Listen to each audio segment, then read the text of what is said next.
Alright, Chris Sumner, here's your BMW 328i transmission. Got it all apart here.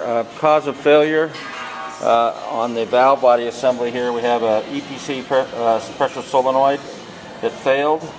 Controls the mainline pressure throughout the transmission, and with low pressure it just fried most of the clutches inside the transmission. You can see these clutches here are burnt really bad. They're just charcoaled and coming apart.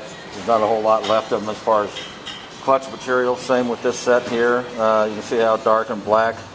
You got one set that are showing a little bit light tanner color right here. The rest of them are just all crystallized and gotten real hot from extreme overheating. So you got a lot of clutch damage inside this transmission. EPC pressure solenoid failed. This is the torque converter. Same fluid circulates throughout both units, and the boost valve had a failure. You're going to have to re-sleeve. That's what, the valve body? No, it's actually in the pump. In the pump assembly. This is your front pump here, and you can see the bushing inside the pump that is scarred. That rides on the hub of the torque converter, right this here, and that rides on the surface right here of the hub of the torque converter. So we're going to have to replace that bushing, rebuild the front pump, and sleeve this pump assembly right here, the new boost valve. And also you got a internal wiring harness here.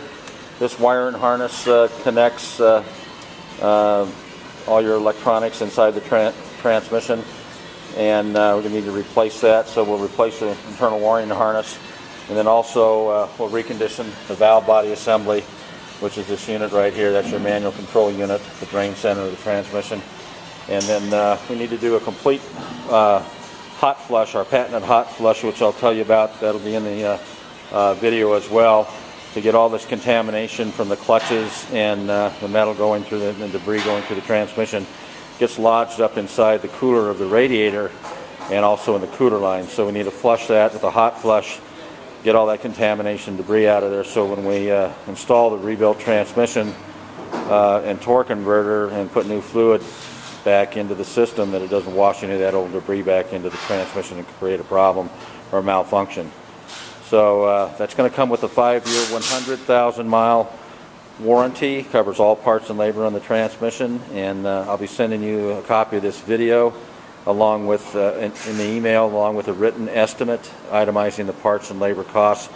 And if you can just review that and give me a call back, we'll need to get the final authorization to go ahead and get this rebuilt and back on the road for you. There you have it, and I'll get this email out to you shortly.